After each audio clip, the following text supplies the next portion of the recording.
Hormuz में फंसे हिंदुस्तानी। जी हां, कल मैंने आपको बताया था 3 शिप पर ईरान ने कब्जा किया है, उनमें से एक भारत आ रहा था और ये उसी का वीडियो है। कैसे ईरान ने कब्जा किया है देखिए जरा, आप टीवी पर देख रहे हैं, ये वही बोट है जिसके जरिए कब्जा किया गया। देखिए बोट MSC शिप पर लगाई गई और देखिए बोट से कैसे ईरानी कमांडो चढ़ रहे हैं सीढ़ी लगाकर। ये देखिए चढ़ते हुए तस्वीर आप देख रहे हैं, एक एक करके 1 2 3 4 5 6 ये सब चढ़ गए बोट पर। और उसके बाद ये शिप भारत आ रहा था। ये देखिए गेट खोलकर अंदर घुसे, हाथों में बंदूक है, सीढ़ी से ऊपर चढ़े और इसमें भारतीय भी मौजूद हैं नाविकों में।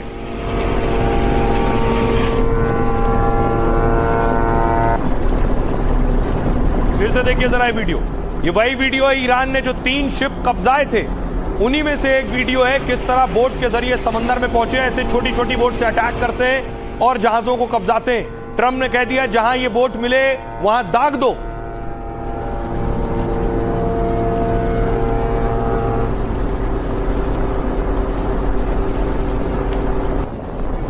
और देखिए शिप के अंदर घुसे और पूरे शिप पर कब्जा कर लिया है। इसमें भारतीय नाविक भी मौजूद थे, कैप्टन भी मौजूद थे।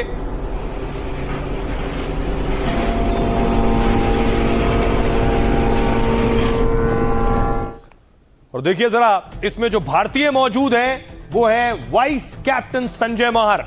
संजय महार उसी जहाज पर हैं, ये उनकी तस्वीर है। सोचिए अब तक हॉर्मूज में फंसे हुए थे लगभग 40 से 50 दिन से। उसके बाद अब एक नई मुसीबत कि ईरान ने उनके जहाज को कब्जा किया और उन्होंने अपना वीडियो बनाकर जारी किया है। तस्वीर में आपको दिखाऊं, वाइस कैप्टन बैठे हुए, उन्होंने ये वीडियो बनाया है। इस वीडियो को देखकर ऐसा लग रहा है जो नाविक शिप पर मौजूद है उन सबको एक जगह लाकर रखा गया है। सभी आपको नजर आ रहे हैं बैठे हुए।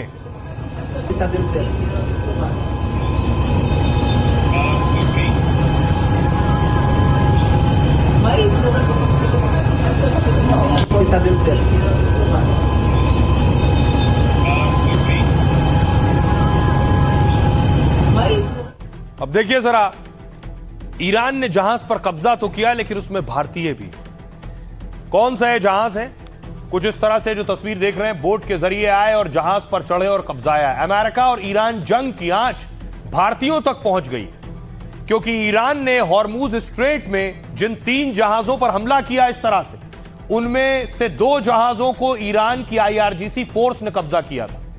IRGC कमांडो इन जहाजों को ईरान के तट की ओर ले गए और चिंता यह है कि इन 2 जहाजों में 22 भारतीय सवार हैं। सरकार के मुताबिक यूफोरिया जहाज पर 21 भारतीय सवार हैं। साथ ही जबकि एक दूसरे जहाज पर एक भारतीय नाविक सवार है जो राजस्थान के श्रीगंगानगर जिले के सद्भावना नगर का रहने वाला है। 38 साल के मर्चेंट नेवी के वाइस कैप्टन संजय महार भी इसमें फंस गए। वाइस कैप्टन ने जहाज के भीतर का वीडियो शेयर किया जो मैंने आपको दिखाया और कहा कि हमारे जहाज पर ईरान की सेना ने फायरिंग की है। इसके बाद हम सभी अंदर आ गए और हम कुल 21 क्रू मेंबर हैं जो भारत समेत फिलीपींस, यूक्रेन और श्रीलंका के नागरिक हैं। ईरान के हमले के बाद सभी लोगों में दहशत का माहौल है। इस वक्त हालात को देखते हुए केंद्र सरकार एक्शन मोड में आ गई है। आपको बताऊं, शिपिंग मंत्रालय के अतिरिक्त सचिव मुकेश मंगल ने कहा है इस मामले में कि हॉर्मूज के इलाके में फंसे सभी भारतीय नाविक सुरक्षित हैं। उनका कहना है भारत आ रहे जहाज पर हमला हुआ लेकिन कोई घायल नहीं हुआ। इसमें रिपोर्ट के मुताबिक हॉर्मूज में भारत के 14 जहाज अभी फंसे हैं। सरकार सभी जहाजों को सुरक्षित निकालने के लिए मिशन में लगी हुई है। कैसे इन्हें निकाला जाए, आइए अब आपको सुनवाता हूं, सुनिए जरा। एडिशनल सेक्रेटरी हैं मुकेश मंगल, वो क्या कह रहे हैं। विदेशी ध्वज वाले 3 जहाजों पर गोलीबारी की कुछ घटनाएं हुई हैं। हम उन जहाजों पर तैनात भारतीय नाविकों की सुरक्षा को लेकर चिंतित हैं। कोई भी भारतीय नाविक घायल नहीं हुआ है। जिन 3 कार्गो जहाजों पर हमला हुआ उसमें यूफोरिया नाम के जहाज पर 21 भारतीय नाविक सवार थे जो सभी सुरक्षित हैं, जबकि एपामिनोडास नाम के वेसल पर तैनात एक भारतीय नाविक भी सुरक्षित है। स्ट्रेट ऑफ हॉर्मुज में फंसे सभी जहाजों को सुरक्षित निकालने के लिए ईरान सरकार के साथ बातचीत जारी है। हम अपने जहाजों की सुरक्षित आवाजाही के लिए ईरानी अधिकारियों के साथ लगातार संपर्क में हैं। और अब देखिए जरा, जैसे ही ईरान कब्जा कर रहा है जहाजों पर, अमेरिका ने भी कब्जा शुरू कर दिया है। एक तस्वीर और दिखाऊं आपको, ये देख रहे हैं, अमेरिका ने एक और जहाज कब्जा लिया है हॉर्मूज पर।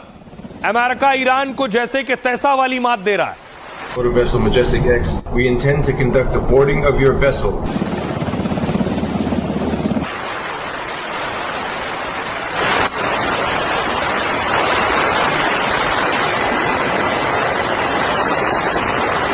Motor vessel Majestic X, we intend to देख रहे हैं, हम conduct आपके जहाज पर चढ़कर निरीक्षण करने का इरादा रखते हैं। अमेरिका ने वार्निंग दी, फिर अमेरिका का हेलीकॉप्टर उड़ा है, जहाज पर पहुंचा है और उसके बाद देखिए अमेरिकी सैनिक उतरे उस जहाज पर।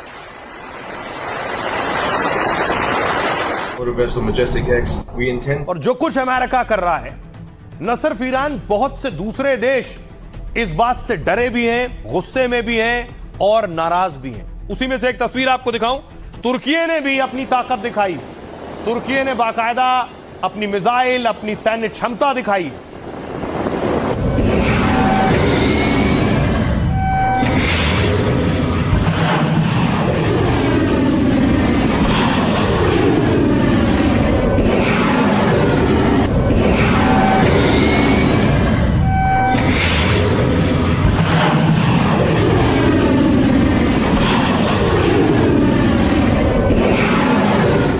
तुर्की अपनी ताकत दिखा रहा है तो दूसरी तरफ देखिए ईरान में लोग सड़कों पर उतरे हैं और मिसाइल बटन दबाया है लोगों ने।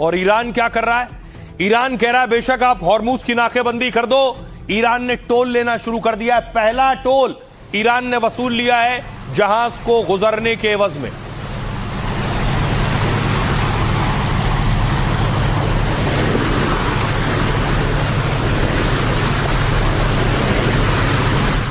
अब देखिए जरा किस तरह से ईरान की कमाई बम्पर शुरू हो गई है। ईरान को उम्मीद है कि इससे उसकी अर्थव्यवस्था बेहतर होगी। ट्रंप धमकियां देते रहे और ईरान ने वसूली चालू कर दी है। दावा है कि हॉर्मुज स्ट्रेट में ईरान ने पहला टोल वसूला है और उसकी बम्पर कमाई ईरान के बैंक खाते में जमा हो गई है।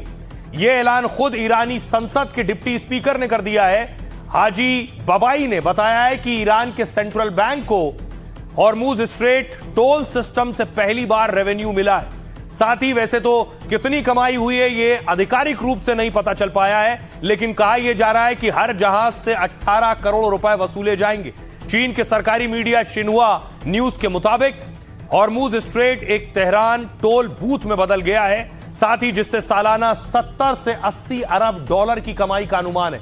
इसका मतलब है ईरान साल भर में 6.5 लाख करोड़ रुपया कमा सकता है, जिससे ईरान की अर्थव्यवस्था में भारी मात्रा में पैसा आएगा, इजाफा होगा। मार्च 2026 में ईरान ने तेल से रोज करीब 1300 करोड़ रुपए कमाए, जबकि टोल वसूली से वो 1800 करोड़ रोज कमा सकता है। ईरान अगर सभी जहाजों से ऐसे ही टोल वसूलना शुरू कर देता है, जो भी जहाज गुजरेगा, तो कच्चे तेल की कीमतों में भारी इजाफा हो सकता है, जिसका असर आखिरकार जनता पर महंगाई के रूप में पड़ेगा। अगर ईरान हर तेल टैंकर से करीब 18 करोड़ रुपए वसूलेगा तो कच्चा तेल प्रति बैरल $1 तक महंगा हो सकता है। ईरान के राष्ट्रपति ने भी और अमेरिका के राष्ट्रपति ट्रंप ने वैसे दुश्मन की छोटी नावों को खत्म करने के आदेश दे दिए गए हैं। सुनिए जरा ईरानी कमांडर क्या कह रहे हैं। वो कहते हैं कि उन्होंने ईरानी नौसेना को नष्ट कर दिया है, लेकिन यह नौसेना आज भी मजबूत और प्रभावशाली है। दुश्मन इस नौसेना से करीब 300 किलोमीटर की दूरी बनाए रखने को मजबूर है। उन्होंने सैन्य आक्रामकता से अपने लक्ष्य हासिल नहीं किए और न ही वे धमकियों से उन्हें हासिल कर पाएंगे। आगे बढ़ने का एकमात्र रास्ता ईरानी राष्ट्र के अधिकारों को मान्यता देना है। ईरान को साफ तौर पर नजर आया कि उसके दो बहुत बड़े लीवरेज है, जो चाइना, रूस और यूरोपियन यूनियन से भी ज्यादा महत्वपूर्ण है। वो है एक तो स्ट्रेट ऑफ हॉर्मुज। वो स्ट्रेट ऑफ हॉर्मुज को वेपनाइज कर रहे हैं। साफ तौर पे जानता है कि अगर वो स्ट्रेट ऑफ हॉर्मुज को वेपनाइज करे, एक तो उसको बहुत बड़े पैमाने पर उसका फायदा होगा in terms of revenue. $80 billion वो सालाना कमा सकता है। जो रिकंस्ट्रक्शन का काम आएगा। दूसरा, उसका दबदबा मिडल ईस्ट में जीसीसी कंट्रीज के ऊपर हमेशा ही बना रहेगा। और दूसरा, उसको साफ तौर पर नजर आता है कि जो उसके पास 400 kg एनरिच्ड यूरेनियम है, वो एक किस्म से उसके लिए बहुत बड़ा हथियार है। वो अमेरिका को तंग करेगा, अमेरिका को पुश करेगा और इनके ऊपर किसी प्रकार से समझौता नहीं करेगा। अब बड़ी बात यह है कि डोनाल्ड ट्रंप कह रहे हैं वो जंग जीत रहे हैं। क्या वाकई वो जंग जीत रहे हैं? और अगर जंग जीत रहे हैं, जंग जीतने के बाद पहला काम क्या किया जाता है? आपके जो अधिकारी इस जंग में शामिल थे, उन्हें पदोन्नति की जाती है, उनको शाबाशी दी जाती है, उनकी पीठ थपथपाई जाती है। लेकिन ट्रंप तो एक एक करके आउट करते जा रहे हैं। ये तस्वीर आप देख रहे हैं, ट्रंप के साथ हैं जॉन फैलन, ये नेवी चीफ हैं। शायद हॉर्मूज को संभालना इनकी जिम्मेदारी रही होगी अमेरिका में, लेकिन ट्रंप ने इनको आउट कर दिया है। आपको बताऊं, ट्रंप इससे पहले कई अधिकारियों की छुट्टी कर चुके हैं एक एक करके। क्यों ट्रंप सबको निकाल रहे हैं? सवाल ये है नौसेना चीफ। अमेरिका में 20 दिन में 2 टॉप अफसर हटा दिए गए। इनमें नया नाम है नौसेना सचिव जॉन फैलन का, जो अमेरिकी नौसेना के सर्वोच्च नागरिक प्रमुख थे। नौसेना सचिव फैलन ने अचानक पद छोड़ दिया है। दावा है कि ट्रंप प्रशासन ने उन्हें बर्खास्त कर दिया है। पेंटागन ने जानकारी दी, मगर स्पष्ट वजह नहीं बताई है इस पर। हालांकि सूत्रों के मुताबिक इस्तीफे की वजह रक्षा मंत्री से टकराव है। अमेरिका ने अभी ईरान में हॉर्मूज के पास नाकेबंदी की है, जिसमें नौसेना का रोल है, लेकिन ईरान को रोक नहीं पाए। अगला नाम देखिए जरा, आर्मी चीफ ऑफ स्टाफ। पिछले 1 महीने में ट्रंप का यह दूसरा बड़ा सैन्य बदलाव है। इससे पहले 2 अप्रैल को आर्मी चीफ ऑफ स्टाफ पर गाज गिरी थी। रक्षा मंत्री पीट हेग्सेथ ने जनरल रैंडी जॉर्ज को पद से हटा दिया था। ट्रेनिंग कमांडर, ट्रंप प्रशासन ने जनरल डेविड होडेन को भी हटा दिया था, जो ट्रांसफॉर्मेशन और ट्रेनिंग कमांड की जिम्मेदारी संभाल रहे थे। इसके अलावा मेजर जनरल विलियम ग्रीन को भी हटा दिया गया।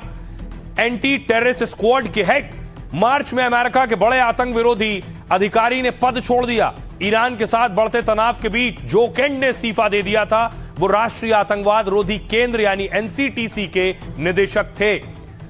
बड़े बड़े लोग या तो हटा दिए गए या हट गए। ये बताता है कि ट्रंप टेंशन में है और ट्रंप ये महसूस कर रहे हैं कि अमेरिका को जिस तरह से लड़ना चाहिए था, शायद वैसे अमेरिका जवाब नहीं दे पाया, क्योंकि वो दुनिया का ताकतवर मुल्क मानता है खुद को। सुनिए जरा डिफेंस एक्सपर्ट क्या कह रहे हैं। तत्काल प्रभाव से जॉन हेलन, जो कि नेवी सेक्रेटरी थे, उनको हटा दिया गया। ऐसी बातें सामने आ रही हैं कि जो नेवी सेक्रेटरी थे, उनके रक्षा सचिव जो हैं पीट हेग्सेथ, उनके साथ में काफ़ी मनमुटाव चल रहे थे और मेनली थे इस बात के ऊपर कि जो मॉडर्नाइजेशन होना चाहिए नेवी का, और जो ज़्यादा और शिप बिल्डिंग होनी चाहिए और जो हथियार बनने चाहिए, उसके ऊपर मतभेद था। पीट हेग्सेथ कह रहे थे कि अमेरिका फर्स्ट और आक्रामक नीति रखने हैं ईरान के प्रति, लेकिन शायद जॉन फेलन उनका इस बात में समर्थन नहीं कर रहे थे।